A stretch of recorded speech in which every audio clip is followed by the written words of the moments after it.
The day has come, everybody. This is your productive conversation reacting to the conference championship games played over the weekend and our initial reaction to the college football playoff bracket. Here we go. Lots to do, lots to get into. It was a wild week of college football. And my name is Matt Brown, and I am the host of the Productive Conversations podcast to talk to you all about it. And we are across all the Productive Conversations podcast is across all podcasting platforms at YouTube. You can check us out on Instagram at Productive Conversations Podcast, X at Proconvo Pod, TikTok at Proconvo Pod, Facebook at Productive Conversations, and of course, our YouTube channel at Productive Conversations. And don't forget to check out our presenting sponsor, Magic Mind, the world's first productivity shot where you can do more and stress less. As we're about to complete our deal with them, we just want to remind you to go to magicmind.com/PCJune for 48% of your first subscription or 20% of your first one-time purchase. And with that, you get this green tea shot that has matcha, adaptogens, nootropics, and when you take it, you will feel a lot better about yourself. You'll be more focused, you'll have a less foggy brain, and things will work out for the better for you. So go to magicmind.com/PCJune for 48% of your first subscription or 20% of your first one-time purchase. That is magicmind.com/PCJune for 48% of your first subscription, 20% of your first one-time purchase. Make sure you grab that. The deal ends on December 31st. Magic Mind, reclaim your brain. So yeah, this is me going over the college football playoffs. Ryan, I'm recording this in the day. Me and Ryan's schedules couldn't match, unfortunately. So we will return next week to make our picks for the college football playoff in the final bracket that was just released on Sunday afternoon. But before we get into them, before we talk about the college football playoff, I want to first go through the conference championship games. The big ones, obviously, we'll hit on, especially the big four, I think, in terms of Big Ten, SEC, Big 12, and ACC. But just to note, the other conference championships over the weekend, we had the American Championship. Tulane ranked 20th in the nation. They won 34-21 over North Texas. That actually got them in the college football playoff. And the other G5 team includes JMU, James Madison University, ranked 25th in the nation. They defeated Troy by a score of 31-14 to win the Sun Belt Championship. So those are your big conference championship games there of note.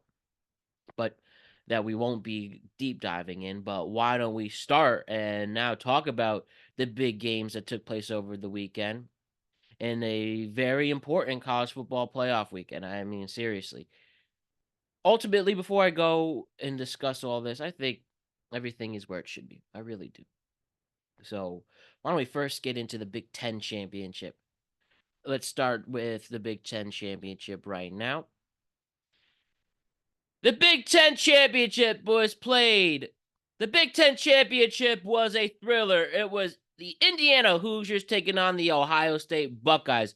Indiana upset top-ranked Ohio State 13-10 to win their first outright Big Ten title since 1945. First overall Big Ten championship since 1967. Quarterback Fernando Mendoza was named game MVP. He threw for Fernando Mendoza. Indiana's Fernando Mendoza was named game MVP. He threw for 222 yards and had a touchdown. Did have one interception. But the big play here included a critical third down deep pass late in the fourth quarter to set up the winning drive and probably secured his spot as a Heisman Trophy winner in 2025. Indiana outrushed Ohio State 118 to 58 yards and accumulated slightly more total yardage, 340 yards compared. They had 340 yards compared to Ohio State's 322. The Hoosiers also had 9 tackles for loss. 9 tackles for loss. Indiana's defense was the big factor, preventing the reigning national champions to only have 10 points in the Big Ten Championship on a neutral field. Very impressive. Ohio State's Julian Sayin finished 21 for 29 with 258 yards and a touchdown, but he was sacked 5 times and lost a total of 29 yards. Pivotal moment in the game was when Ohio State lined up for a 27-yard field goal, a chip shot, if you will, for a chance to tie the game, but kicker Jaden Fielding missed it wide left. And on the next drive, Mendoza converted that big pass to secure the victory. With this win, it gives Indiana a perfect 13-0 season. It locks them as the number one seed in the college football playoff, the number one seed in the nation. And Kurt Sagnetti and Indiana made a huge statement to the United States and the entire nation as a top program in college football. Great stuff there. And they're now number one ranked, and they're going to get a bye. Let's go to the 2025 SEC Championship. We have the Georgia Bulldogs taking on the Alabama Crimson Tide. We had the SEC Championship take place this weekend. We had the Georgia Bulldogs take on the Alabama Crimson Tide. Georgia beat Alabama by a score of 28-7 to win the SEC Championship. Quarterback Gunnar Stockton from Georgia threw 3 touchdown passes, completing 20 of 26, 156 yards, and was named game MVP. Georgia's defense dominated. Alabama was just held to -3 rushing yards on 16 carries, forced into they only had 11. Sorry. Alabama was held to just -3 rushing yards on 16 carries, forced into 11 first downs on 55 plays, and compare that to Georgia 16 on 67 plays, and only gained 229 total yards. The victory marks a continued turnaround for Georgia under Kirby Smart. This is their 16th SEC title overall. Alabama exposed throughout. Ty Simpson played terribly in this game. They were pressured throughout. They had no chance whatsoever. Alabama showed no offense in this game. And Georgia proved why they're the SEC champion. Dominant. They ate them up all game. And this is why we have Georgia back on top in the SEC. Alabama. I feel like this game would have been so much more competitive if Texas A&M was in that game. But sucks to suck.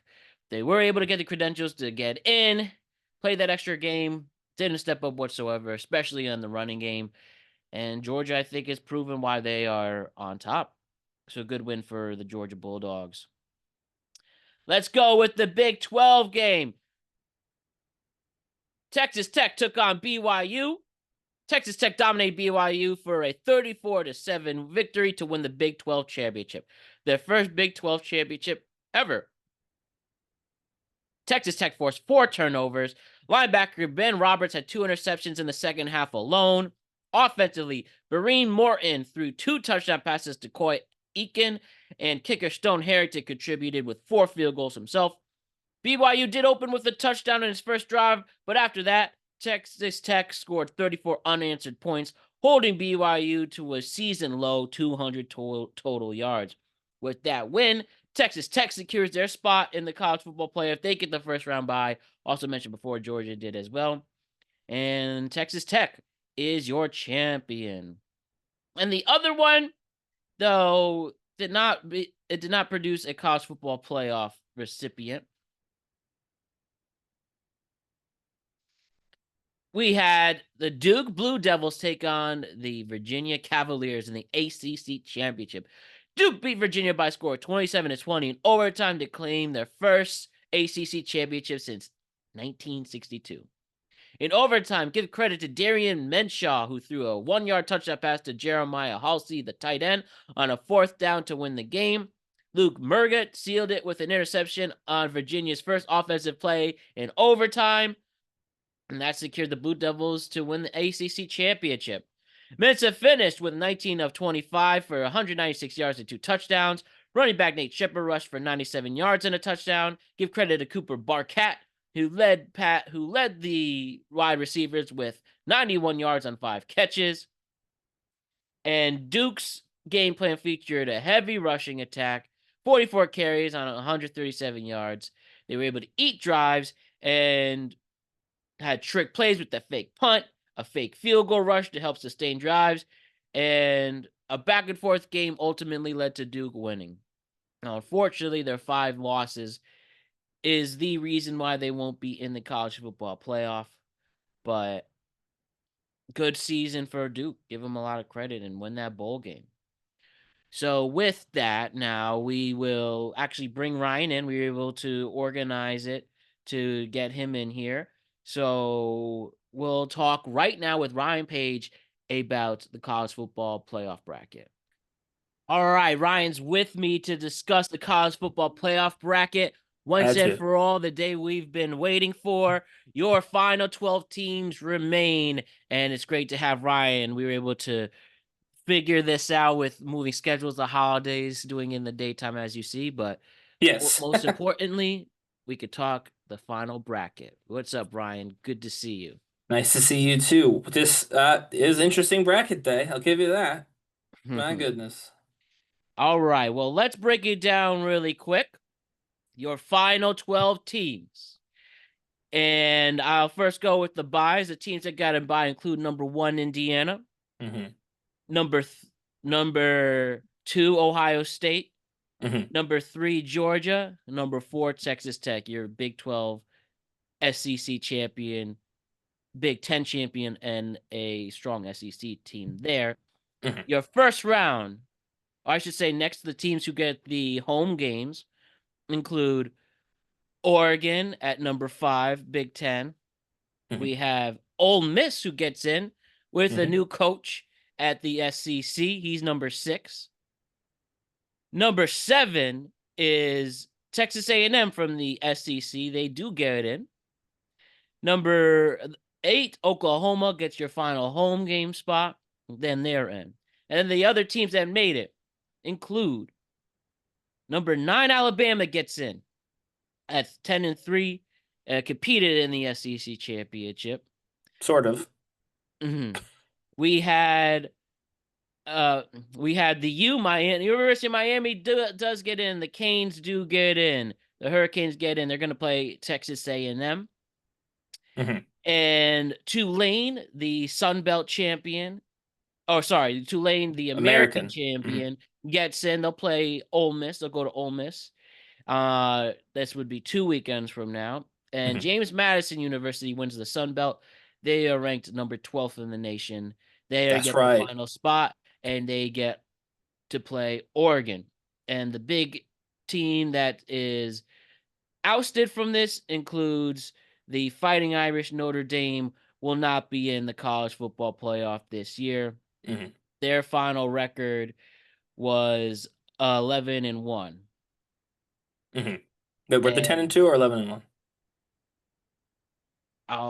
they did win 10 10 and straight. 2, right? Because didn't they lose to A&M too? Ba, ba, ba, ba. Sorry, I don't know this off the top of my head, but Doesn't matter. Very good team. Lost 2 early games, then won the rest of their yes, season. 10-2. 10-2 is the final record. Yeah. All right, Ryan, tell me your initial thoughts on the final college football bracket. We lost Virginia, but we got JMU. So the Commonwealth still has a shot, and that's all that matters. No, it's not. Mhm. Listen, I think most of this was right. There was a lot of inconsistency that we're kind of just hand waving away. It seems like the consensus online is that they want to just do away with the Group 5 being involved in this altogether. I think that colleges in the Group 5 should block that as vigorously as is possible. Not even because they deserve. Listen, I made the joke about JMU. JMU's about to get absolutely dog walked by Oregon. Okay, like they Mhm. are. Tulane, I think actually could be. We'll talk about all that when we do the Yes, to picks. make Right? to make it more clear, the actual picks we'll be Yeah. discussing next Yeah. week, Right. the Yeah. So 14th. yeah, exactly. So I don't want to do that right now because but like no one in their right mind believes JMU is going to be in a bowl game. Sorry, in a major bowl game this year. It's just not going to happen. Mhm. So like I get it. The idea of like, well, if they're not going to be in, then why wouldn't you put Notre Dame in that spot? Notre Dame could compete for the title, and that's true. But you're going to kill these schools. You're going to kill these schools. If your athletics program is just for participation, just Mhm. for fun, you're not going to make any money. Those athletes are not going to make much money because there's And no the value. the few that might have a shot, they might have a shot in the NFL.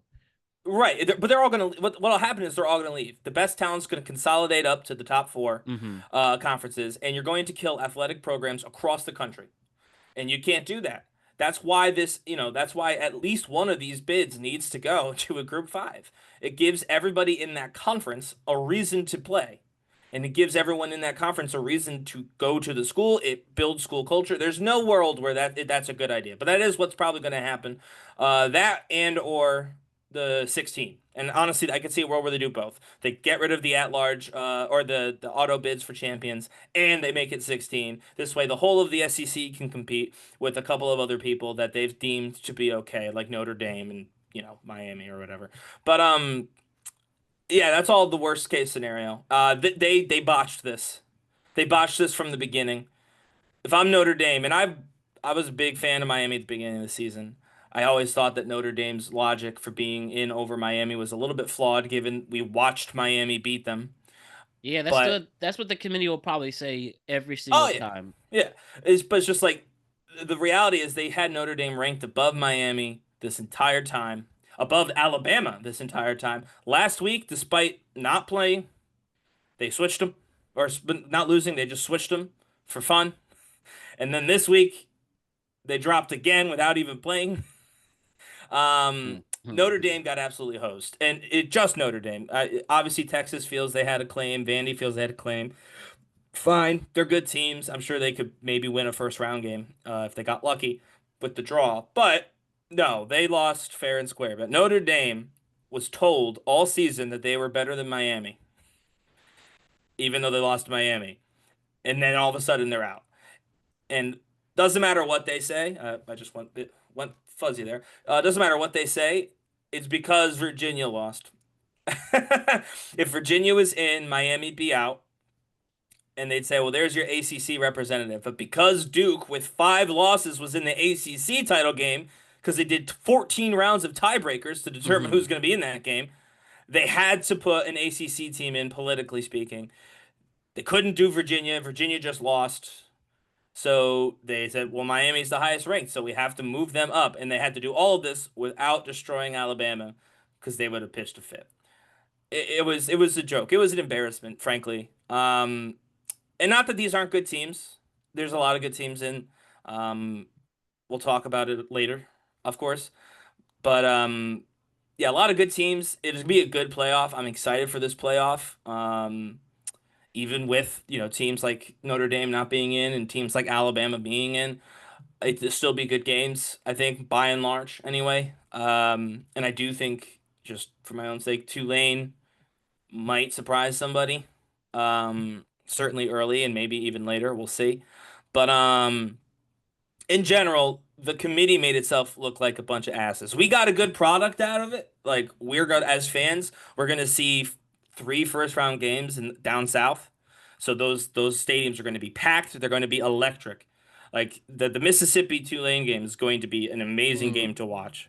Just Yes, from this the will be the weekend before Christmas. yeah, and just from the For those who perspective don't of know. the fans going bonkers, right? It'll be amazing to watch from that perspective. It'll be awesome TV, but the whole process looked like my wife was watching this with me. She knows nothing about this. She barely understands the NFL playoff system. And she goes, "This kind of just seems rigged. Like it's just whoever they like." And I said, "Yeah, that is what it is, and it's always been that. But this year in particular was the most obvious. So I don't know. They got to Yeah, you have a figure out a better three-loss way." team in Alabama. That is official now.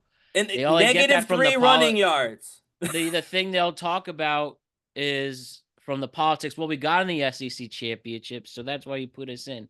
That's what Coach Dellen DeBoer pretty much said. Yeah, well then, but the thing is, they keep saying we beat the SEC champions. I'm like, you did, but you also lost by 21 to the SEC champions with negative 3 rushing yards. Yeah, And when I it know matters the because it happened most. yesterday. Yeah, and then everyone, well, they'll get rid of conference championship games if you good. Get rid of them then. I think they're gonna have to do it to 16 teams. Heck, honestly, if the I do money, too. maybe even 24. No, If 24. At that point, it's just the SEC and their friends get to play in the postseason. I'm against that. In fact, if there's ever a time where all of the SEC teams are in or could be in, the sport is dead. It becomes the SEC or is we have that big thing that they're all scared of, that the Big Ten and the SEC branch off from the NCAA, make a super conference. I don't think that'll happen. I think there's a world where that actually works for the college football, but it can't be a super conference. It's one of the things that I was talking about on my Twitter. You can check that out. I'm not going to post that. I Yeah. do think though 16 teams, as much as I've been against 16 teams, Hmm. because I think it's ridiculous that you can't figure this out with 12. If you go 16 teams and you lock in at the top six conference champions, that's going to give you all four conference champions pretty much every time. I understand in this particular, like in this case, it would have been all the Duke would have been in, right? JMU and Tulane would have been in. All of the other conference champs would have been in, and that gives you the top 10 at-large teams. Obviously, if you're a champion and a top 10 team, then your spot, everybody moves out one. But you pull the champions out. You don't even rank them. You win a championship, you're in. The top six, right? That's a whole separate bracket. Now you've got the top 10 teams who didn't win a championship. You rank them in order, and all of them are in. That gets you 16. I think that works, but genuinely speaking, like, that's still so many teams. But I do think that that could fix it. This year, that would have fixed it, right? That would have given Notre Dame would have been in, Duke would have been in, and what's it called? Uh, Probably Texas could have been in or Vanderbilt, right? Because you would have had the 12 you have now By the way, plus four. I got just a quick side note. Yeah. As they're making, they're announcing the bowl games, we're going to have Michigan take on Texas in Okay. the Citrus Cheez-Its Bowl. Nice. Okay. The Bowl cheese, games have they to could mean have got something at too. least, they got at least got it. I think those teams are better than the Cheez-Its Bowl, Well, but it's the I Citrus digress. Bowl. The Citrus Bowl is a bigger bowl game, actually. Citrus Cheez-Its, well, Notre whatever. Dame's gonna I have to think be in they a could big have bowl. played. I think they could have played on Star Power on New Year's Day, but digress. Um, Well, New yeah. Year's Day is occupied now by the college football playoff. Well, they always throw those one or two the Yeah, random yeah. ones Duke's there. Mayo That's what is I there. thought. Yeah. Yeah. Anyways, I digress. But yeah, you make the point here that the politicking will forever be here until that 16 team playoff becomes official, and then And then it'll there still won't be no happen. excuse then. But I'm sure Well, they'll no. come What up would with a happen? way. What's it called? What's it gonna say? No. What would happen if we were 16 this year, right? Notre Dame is in. We'll call it Texas or Vanderbilt. One of the two SEC teams on the bubble is in, right? That'll make everyone feel a little bit happier, and then you put Duke in. But like now BYU, they have a legitimate gripe, as is, Hmm. Texas was griping without a legitimate gripe, and they would continue to do so, right? It's like no matter where you go, someone's gonna feel left out. But I think if you call it like it is, you say we've got six spots for champs, any champ, top six champions, and we got 10 spots for everybody else. If you can't be a top 10 football team,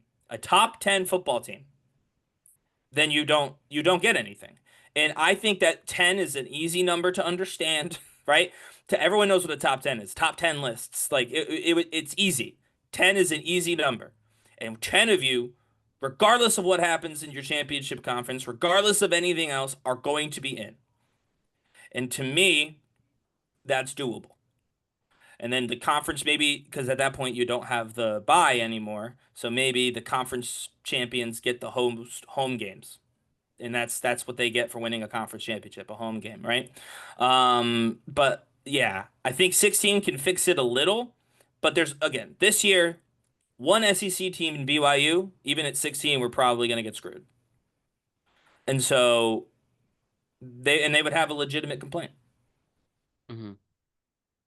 This is Yeah, it's gonna take a while to figure it out. You knew that they all knew it was always going to be controversial at the end of the day. But you know what? Where it's all set now, we Yep. head into these final weeks of the college football. We'll enjoy each and every bit of it. Mm-hmm. And you feel about just quick side note with Fernando Mendoza security spot. I never heard him speak before Mm-hmm. until this. He has a viral he's a viral post game interview. Mm-hmm. Spoiler, put that on the tweet cap. But man, it seems like such a genuine, nice guy now. Where I'm like, you know what? I don't know if he'll be. I don't think he'll be a strong. I don't think he'll be a Yeah. strong professional quarterback. But you definitely hope he want. You definitely hope he does well. Seems like a Yeah, really you nice root for him. guy. He's root you can root for him. He reminds me of, frankly, Travis Hunter, who won last year. Seems like a genuinely good guy. Works hard, sort of deal. Yeah, I don't know. Like Hunter, I don't know that he's going to make a big impact, at least not early in his NFL tenure. But I do think Mendoza with the championship and then obviously the viral moment after the championship at the press conference, I do think he's secured that Heisman. It looks like Pavia up until Indiana beat Ohio, Pavia was actually ranking or whatever, was trending on the betting lines as the number one. I think he'll probably still be in as like a part of the conversation. I do think there's a world where the voters try and push Jeremiah Love from Notre Dame in there now because Notre Dame got absolutely screwed in the playoff thing. So I think that could be our final three. It'd be Okay. interesting to see, but I think that he beat Ohio State. He beat Ohio State. That there's nothing else you can say. Yeah, Like I he saw this led is his team. I think it's their first loss, first time Indiana beat Ohio State since the 1960s. Yeah, like Very long he time. led his Crazy. team to a win in Ohio State at the biggest moment possible. He's the only undefeated team in college football going into the playoffs. Obviously, Kurt Signetti I think he's currently the best coach in college football. I don't believe that that's a controversial take. I think he proved it this year. He secured a high dollar amount to continue to do that at Indiana, and I have to imagine that they will do that. They've literally built a dynasty from nothing. That's incredible. It Um, is. Very much so. but I do think that Mendoza has played a part in that, and I It think he'll probably be inspire a rewarded. lot of other schools Yeah. to put money in their programs now. Oh I think yeah. that's the one thing I've really noticed. Realistically, to be fair, in Mhm. college football, there really is a select few who can actually be a Division I national champion. Because they have the money. Yeah. Now everybody can have it. We'll see if Maryland's declare they're going to make a big push, for instance, or They're not going to make whatever. a big But push. we'll see. It's just whatever the money buys at this I point. think UVA, I will say, not, I watched that game. That was the game that I watched last night. The one I watched closest, like sat down and watched the whole thing, for obvious reasons. And they received, this is true, a bunch of anonymous money in the offseason. That's how they went and got Chandler Morris. That's how they were able to, they changed their nutrition program, a couple of things like that, all anonymously. I think we'll start seeing a little bit more of that. And I know that that's not the same thing, but between Indiana having that big influx of cash and, Virginia going from nonsense to a contender for the playoffs, a contender for the ACC championship, obviously wasn't their night. They lost by one, but still one score, I should say. Yeah, I think you're going to see some schools try and find money. They're going to shake the couch cushion a little bit, see if they can't just get a little more money to try and have that breakout season to proof of concept season. I agree, dude. I agree. So I'm excited for that. We'll Hmm. be back a week from today to discuss the first round of the college football playoff. And then we'll Yep. go every single week until that January 19th national championship, which will be played in Miami. Check Yep. us out for our NFL productive conversation. Also available on podcast and platforms and YouTube Monday night, or say very early Monday morning. Mhm. Then there's two tweet caps next week, as per usual, Tuesday, Friday, and two Magic Minds in Two the Magic middle as well. Minds. Yeah. So busy week. So we'll enjoy it. And we'll see That's you right. all then. All right. Have a See great ya. week.